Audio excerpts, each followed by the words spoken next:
Hi అండి అందరికీ. Eighth class physics నుంచి మీకు ప్రాక్టీస్ బిట్స్ అనేవి అందించడం జరుగుతుంది. మరి ఇక్కడ చూసుకున్నట్లయితే ఇది చాలా చాలా ఇంపార్టెంట్ అండి. ఎవ్రీ లైన్ కూడా మీరు ఎంత జాగ్రత్తగా ప్రాక్టీస్ చేయాలనే విషయం మీకు ఈ బిట్లు చూస్తున్నప్పుడు మీకు అర్థమవుతూ ఉంటుంది. మరి ఏదైనా మిస్టేక్ ఉంటే కనుక తప్పనిసరిగా కామెంట్ చేయండి. కామెంట్ అనేది చేయడం జరుగుతుంది. నెక్స్ట్ వాళ్ళు చూడడానికి కూడా నా మిస్టేక్ని వాళ్ళు కవర్ చేసుకుంటూ చదవడానికి అవకాశం ఉంటుంది కాబట్టి ఇక్కడ ఫస్ట్ బిట్ మనం చూద్దాం. బలం పీడనం అని ఫస్ట్ లెసన్ అనమాట. ఇక్కడ ఫస్ట్ బిట్ మనం చూసుకున్నట్లయితే ఒక వస్తువుపై బలాన్ని కలుగజేసినప్పుడు మరి వస్తువులో కలిగే మార్పునకు సంబంధించి సరికానిది ఏమిటి? మరి ఏదైనా వస్తువుపైన బలాన్ని కలుగజేసినప్పుడు ఆ వస్తువులో ఎటువంటి మార్పు వస్తుంది అనే దానికి సంబంధించి సరికానిది ఏమిటి?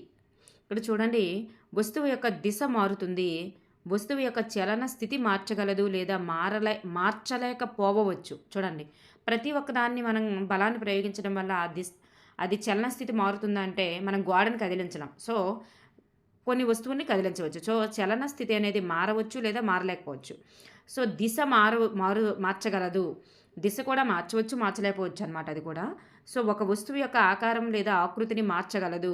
సో వస్తువు యొక్క వడి ఎల్లప్పుడూ స్థిరం అనేది ఇక్కడ రాంగ్ అనమాట. ఒక వస్తువు పైన బలాన్ని కలుగజేసినప్పుడు వస్తువు యొక్క వడి ఎల్లప్పుడూ స్థిరం. ఇక్కడ స్థిరం అనేది కాదు, ఎల్లప్పుడూ స్థిరం అనేటటువంటిది మాత్రం రాంగ్. సో ఎల్లప్పుడూ దిశ మారుతుంది అన్నా, ఎల్లప్పుడూ చలనస్థితి మారుతుంది అన్నా, ఎల్లప్పుడూ ఆకారం మారుతుంది అన్నా కానీ అది ఎల్లప్పుడూ జరుగుతుందంటే జరగదు. ఓకేనండి. సో ఇక్కడ అన్నీ కూడా అన్నింటికి మార్చగలదు చేయగలదు అని పెట్టాము, కానీ ఇక్కడ ఎల్లప్పుడూ అని పెట్టాం కాబట్టి ఇక్కడ రాంగ్ అనమాట. నెక్స్ట్ వన్, క్రింది వానిలో సరి అయినది ఏది? మరి ఇక్కడ చూస్తే విజ్ఞాన శాస్త్రపరంగా ఒక వస్తువును నెట్టడం లేదా లాగడాన్ని మనం ఇక్కడ బలం అంటారు. మరి బలం ప్రభావం వలన వస్తువులు చలనాన్ని పొందుతాయి. కనీసం రెండు వస్తువుల మధ్య ప్రత్యక్ష చర్య వలన బలం అనేది ఆచరణలోకి వస్తుంది. సో ఇక్కడ మనకి పైవన్నీ కూడా సరి అయినవి. రెండు వస్తువుల మధ్య ప్రత్యక్ష చర్య వలనే బలం అనేటటువంటిది ఆచరణలోకి వస్తుంది. బలం ప్రభావం వలన వస్తువులు చలనాన్ని పొందుతాయి. సో ఇక్కడ చూసుకోండి. నెక్స్ట్ వన్, క్రింది వానిలో సరి కానిది ఏది? మరి ఒక వస్తువుపై మరొక వస్తువు చర్య వలన ఆ రెండు వస్తువుల మధ్య బలం ఉత్పత్తి అవుతుంది. ఒక వస్తువుపై రెండు బలాలు ఒకే దిశలో చేస్తే దానిపై పనిచేసే ఫలిత బలం అనేది ఆ రెండు బలాల మొత్తానికి సమానము. ఒక వస్తువుపై రెండు బలాలు వ్యతిరేక దిశలో గనక పనిచేస్తే మరి దానిపై పనిచేసే ఫలిత బలం అనేది ఆ వస్తువుల బలాల మధ్య భేదానికి సమానమవుతుంది. ఇక్కడ పైవన్నీ కూడా సరి అయినవే, కానీ మనకి ఇక్కడ సరి కానిది అడిగారు కాబట్టి ఇక్కడ ఏదీ కాదు అనేది రైట్ ఆన్సర్. ఒక వస్తువుపై వ్యతిరేక దిశలలో పనిచేసే రెండు బలాలు F1 F2 అయితే చూడండి, మనకి వ్యతిరేక దిశలో పనిచేస్తే ఫలిత బలం ఎలా వస్తుంది? వ్యతిరేక దిశల్లో కనుక పనిచేసే రెండు బలాలు ఇక్కడ ఇచ్చారు. ఈ రెండు బలాలు కూడా సమానమయ్యాయి అనుకోండి. ఇటు నుంచి ఒక బలం F1, అలాగే ఇటు నుంచి ఒక బలం F2 ఇలా పనిచేసింది. రెండు బలాలు ఈక్వల్గా ఉన్నాయి. సో ఇద్దరు పోరాడుకున్నప్పుడు ఇద్దరు బలాలు ఒకేలా ఉంటే ఏమవుతుంది? ఫలిత బలం శూన్యమవుతుంది. ఫలిత బలం శూన్యం.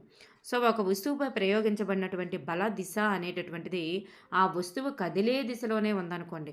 ఇప్పుడు వస్తువు ఎలా కదులుతూ ఉంది, మనం కదులుతున్న వస్తువుపైనే మనం కొంచెం బ్యాక్ సైడ్ నుంచి ఇలా నెట్టడం అనేది ఈజీ అవుతుంది అనమాట. సో అలా కదులుతున్న దిశలోనే మనం బలాన్ని ప్రయోగించినట్లయితే, సో ఒక వస్తువుపై ప్రయోగించబడిన బల దిశ అనేటటువంటిది ఆ వస్తువు కదిలే దిశలోనే ఉంటే అప్పుడు ఏం జరుగుతుందంటే ఆ వస్తువు యొక్క వడి పెరుగుతుంది. ఆ వస్తువు యొక్క వడి లేదా వేగం అనేటటువంటిది, అంటే వడి వేగం ఒకటి కాదు, మనం మీనింగ్ఫుల్గా ఆలోచించడం కోసం చెప్తున్నా. వడి అనేటటువంటిది పెరుగుతుంది. నెక్స్ట్ వన్, ఒక వస్తువుల నిశ్చల స్థితిని కానీ సమవేగంతో రుజుమార్గంలో పోయే స్థితిని కానీ మార్చేది లేదా మార్చడానికి ప్రయత్నించేది ఏది అంటే, ఒక వస్తువు నిశ్చల స్థితిని కానీ నిశ్చలంగా ఉండిపోయింది, దాని యొక్క స్థితిని మార్చాలన్నా, సమవేగంతో రుజుమార్గంలో పోయేటటువంటి స్థితిని కానీ మార్చాలన్నా ఏం కావాలి అంటే బలం కావాలి. ఆ మార్చడానికి ప్రయత్నించేదే బలం. ఒక వస్తువు సమతాస్థితిలో ఉన్నచో ఒక వస్తువు ఎటూ కదలకుండా ఇలా నిశ్చలంగా సమతా స్థితిలో ఉంది అంటే అక్కడ అర్థం ఇటు నుండి పనిచేసే బలం, ఇటు నుండి పనిచేసే బలం ఈక్వల్ అని, లేదా ఇటు నుండి పనిచేసే బలం అంటే వ్యతిరేక దిశల్లో పనిచేసే బలాలు ఈక్వల్గా ఉన్నాయని అర్థం. సో దాని యొక్క ఫలిత బలం ఏమవుతుందంటే శూన్యమవుతుంది. ఒక వస్తువు సమతా స్థితిలో ఉంది అంటే వ్యతిరేక దిశల్లో పనిచేసే బలాలు సమానంగా ఉన్నట్లు అర్థం, అలాగే ఫలిత బలం కూడా శూన్యంగా ఉందని అర్థం అన్నమాట. చలన స్థితిలో మార్పు అంటే ఏమిటి? చలన స్థితిలో మార్పు అంటే వడిలో మార్పు, చలన దిశలో మార్పు, వడి మరియు చలన దిశలో మార్పు, వడి మరియు చలన దిశలో మార్పు ఇవన్నీ కూడా అవుతాయన్నమాట. చలన స్థితి అనగా అర్థం ఏమిటి? చలన స్థితి అంటే అర్థం ఒక వస్తువు నిశ్చలంగా ఉండడం, ఒక వస్తువు చలనంలో ఉండడం, ఒక వస్తువు చలనం కానీ నిశ్చలంగా కానీ ఎలా ఉన్నా దాన్ని చలన స్థితి అంటారు. సో పైవన్నీ కూడా ఆన్సర్. నిశ్చలంగా ఉన్న చలనస్థితి అంటాం, చలనంలో ఉన్న చలనస్థితి అంటాం. అంటే ఒక వస్తువు చలనము లేదా నిశ్చలంగా ఉండడాన్ని చలనస్థితి అంటారు. చలన దిశలో మార్పు రాని సాధారణ అనుభవం ఏమిటి? అంటే చలన దిశలో మార్పు రాని సాధారణ అనుభవం ఏంటంటే మనం బలాన్ని ప్రయోగించినప్పటికీ కూడా చలన దిశలో మార్పు రాని సాధారణ అనుభవం హాకీ ఆటగాడు బంతిని గోల్ పోస్ట్లోనికి నెట్టుట, సొరుగును తెరుచుటకు దానిపై బలాన్ని ప్రయోగించి లాగడం, అయస్కాంత సజాతి ధృవాల మధ్య వికర్షణ బలం, ఈ మూడింటిలో కూడా బలం అనేటటువంటిది ప్రయోగించబడింది. ఆ చలన దిశ అనేది మార్పు జరిగింది. కానీ గోడను నెట్టడానికి ప్రయత్నించినప్పుడు మాత్రం అక్కడ చలన దిశలో మార్పు ఉండదు, చలనంలో ఎటువంటి మార్పు ఉండదు. సో ఇక్కడ చలన దిశలో మార్పు రాని సాధారణ అనుభవం అంటే గోడను నెట్టడానికి ప్రయత్నించడం. నెక్స్ట్ వన్, క్రింది వానిలో సరికానిది ఏమిటి? బలాన్ని ఉపయోగించి నిశ్చలంగా ఉన్న వస్తువుల్ని కదిలేగా చేయవచ్చు, బలాన్ని ఉపయోగించి ఒక వస్తువు యొక్క చలన దిశని మార్చవచ్చు, బలాన్ని ఉపయోగించి చలనంలో ఉన్న ఒక వస్తువు యొక్క వడిని మార్చలేము అనేది కాదు, వడిని కూడా మార్చవచ్చు. కాబట్టి బలాన్ని ఉపయోగించి ఒక వస్తువు ఆకృతిలో కూడా మార్పుని తీసుకురావచ్చు. చూడండి ఇక్కడ సరికానిది ఏదంటే వడిని మార్చలేమో అన్నారు, సరి కాదు, ఎందుకంటే మార్చగలం కాబట్టి. క్రింది వానిలో సరి అయినది ఏమిటి? ఒక వస్తువు తనంతట తానుగా కదలలేదు, అలాగనే వడిని కూడా మార్చుకోలేదు. చూడండి తనంతట తానుగా ఎటువంటి బలం ప్రయోగించకుండా కదలడం కానీ వడిని మార్చుకోవడం కానీ జరగదు. ఇది రైట్ ఆన్సర్. మరి ఒక వస్తువు తనంతట తానుగా దిశని కూడా మార్చుకోలేదు, ఒక వస్తువు తనంతట తానుగా ఆకారాన్ని కూడా మార్చుకోలేదు. వీటన్నింటికి బలం అనేది అవసరం. సో ఇక్కడ సరి అయినది ఏదంటే పైవన్నీ కూడా సరి అయినవి. నెక్స్ట్ వన్, క్రింది వానిలో స్పర్శా బలాలు ఏమిటి? స్పర్శా బలాలంటే అర్థం ఏమిటి? ఒక వస్తువుపై బలాన్ని ప్రయోగించాలంటే వస్తువుతో ప్రత్యక్ష స్పర్శని కలిగి ఉండాలి. అలా ప్రత్యక్ష స్పర్శని కలిగి ఉండి ప్రయోగించేటటువంటి బలాలు ఏమిటి అంటే ఇక్కడ కండర బలము మరియు ఘర్షణ బలం, ఈ రెండు కూడా ప్రత్యక్ష స్పర్శ ఉంటేనే ఆ బలాలు పనిచేస్తాయి. వాటినే మనం స్పర్శా బలాలు అంటారు. కండర బలము, ఘర్షణ బలం. కండరాల కదలిక వలన ఏర్పడే బలము. సో ఇక్కడ కండరాల కదలిక వలన ఏర్పడే బలం ఏది అంటే ఏది కాదు, కండర బలం. కాబట్టి ఇక్కడ కండర బలం ఆప్షన్ లేదు. నెక్స్ట్ వన్, కండర బలానికి సంబంధించి సరి అయిన వాక్యం ఏమిటి? చూడండి కండర బలం ఎక్కడెక్కడ పనిచేస్తుందంటే జీర్ణక్రియలో ఆహార నాళం ద్వారా నెట్టవేయబడినప్పుడు కండర బలం అక్కడ పనిచేసిందని అర్థం. మరి ఊపిరితిత్తుల్లో సంకోచ వ్యాకోచాలు జరుగుతాయి, మరి శ్వాసక్రియ జరగడానికి కూడా కావలసిన బలం. చూడండి ఊపిరితిత్తుల్లో జరిగేది అలాగే శ్వాసక్రియ జరగడానికి కావాల్సింది కూడా కండర బలమే.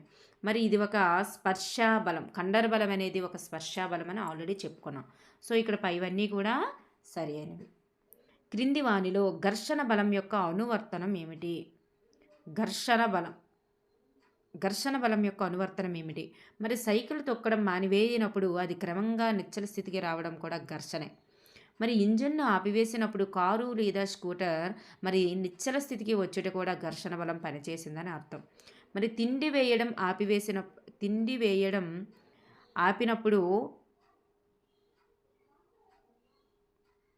తిండి కాదు ఇక్కడ, అదే వాటర్లో పడవ నడుస్తూ ఉంటుంది కదా, మరి దాన్ని అంటే కర్రతో ఇలా నెట్టుతుంటారు, ఇక్కడ తెడ్డు వేయడం ఆపినప్పుడు మరి ఇక్కడ పడవ కూడా నిశ్చల స్థితికి వచ్చుట, ఇవన్నీ కూడా ఘర్షణ బలం యొక్క అనువర్తన. సో పైవన్నీ కూడా ఆన్సర్ అవుతుంది.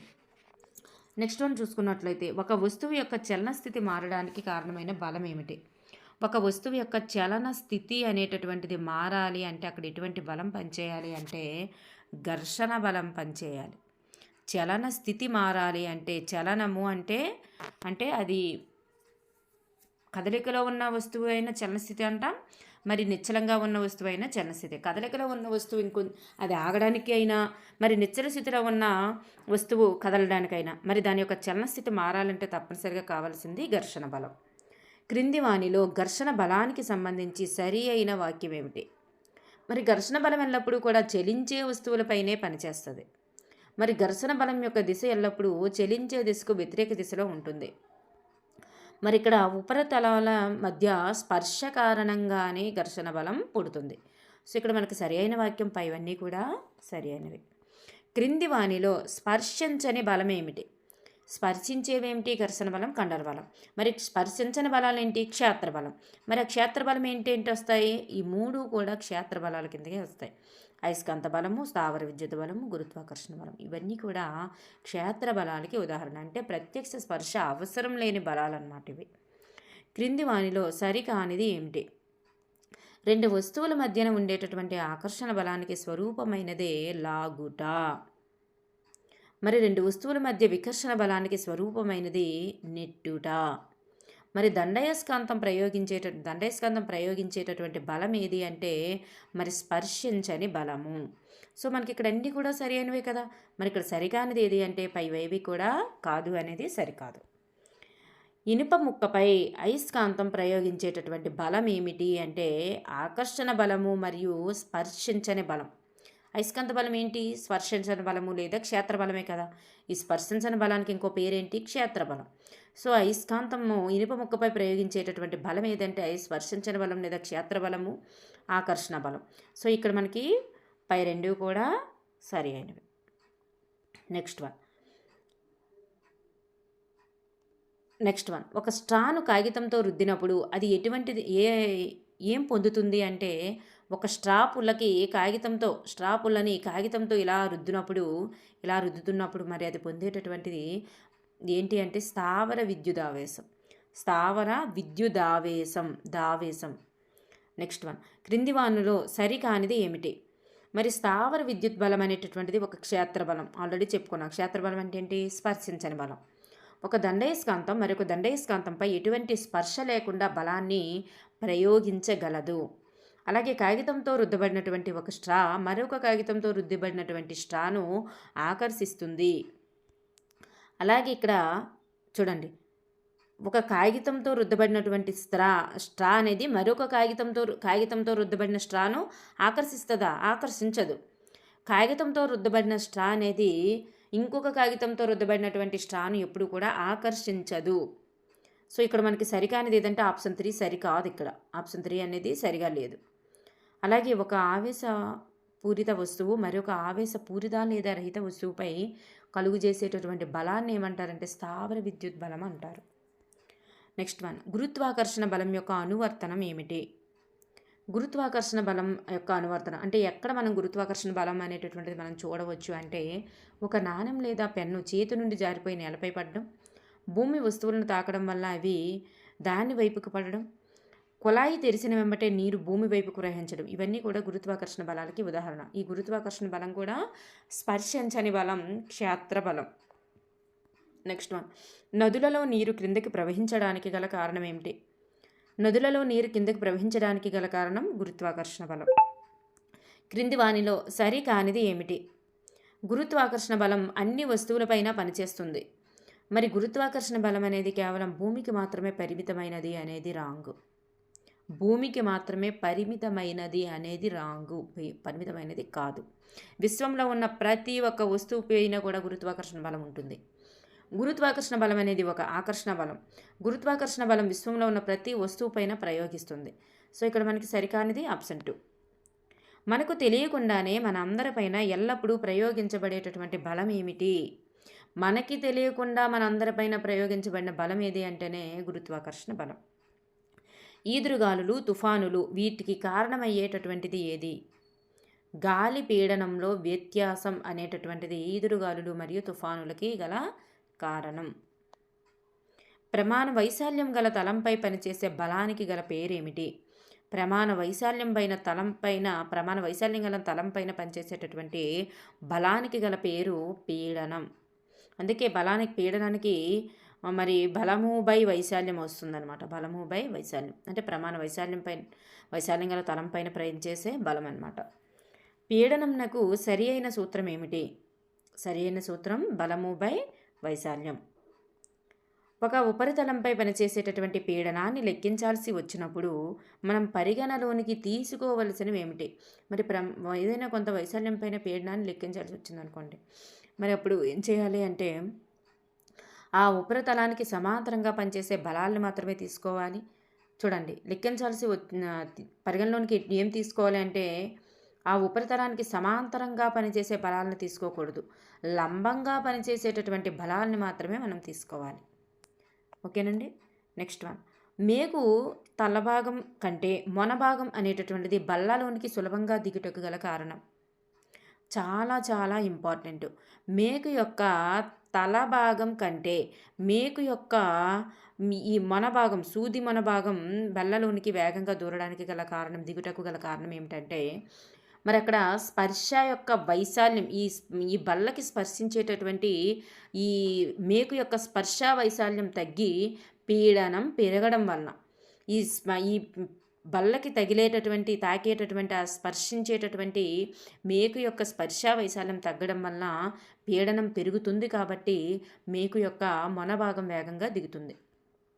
ఎక్కువ బరువు మోస్తున్న ఒక కూలి తన తలపై గుండ్రంగా చుట్టిన గుడ్డను పెట్టుకోవటకు గల కారణం ఏమిటి?